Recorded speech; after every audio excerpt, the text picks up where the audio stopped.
Well, howdy partners, I'm Daniel and this here is a dunking of Jane's Got a Gun.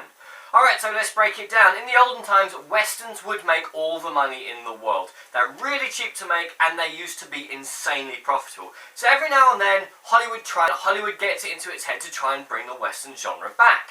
They tried it a few years ago with the absolutely awful Aliens vs. Cowboys, a film which even Harrison Ford and Olivia Wilde couldn't save. And they're trying twice this year. First with Jane Got a Gun, a loose remake of a 1970s film, and later on in the year with a remake of The Magnificent Seven. And to be honest, this film kind of shows why the western should stay dead. It's a really simple, basic premise. A woman is forced to turn to her ex-lover after her husband is shot up by a gang they're both on the run from. It's essentially a siege film. They're ready for the attack which is coming. And it's great that the plot is so absolutely simple, because I couldn't understand a single word anyone was saying. Now I'm told I do these videos too loud and I apologise for that. But on the other hand, if I did the videos like this, I don't think that would go down too well either. I spent the entire film wishing the sound projectionist would turn the sound up so I could have the slightest idea of what was going on. It's slow, it's plodding, it uses a time shift mechanic, flashbacks, which unfortunately only work when you can tell what's in the past and what's in the present. And this film, at times I was thinking, well, okay, so is this the past or the present? It was very, very confusing. And to be honest, looking at the mess this film was made in 2013. It's been sitting on a shelf for 3 years. And I want to know which shelf, because it should go straight back there. The film had legal issues, it had issues with the casting, issues with the director, issues with the set. It feels like a cursed production. And why it's been released, I don't know.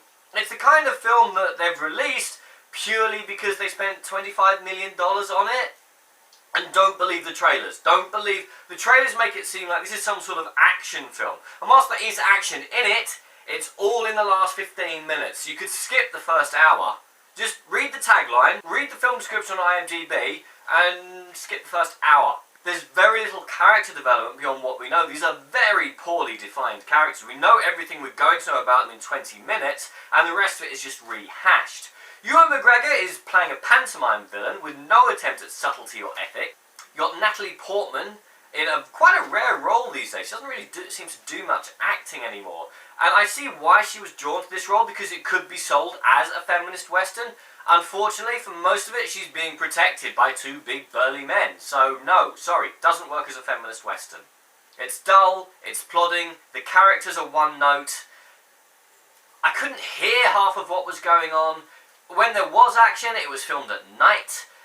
And, spoiler warning, the last 5 minutes, the film feels like Disney took over and covered it in sugar. What had been quite a gritty western suddenly gets dripped in sugar.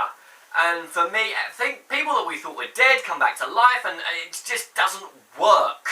So the ending needed to be completely redone. Completely.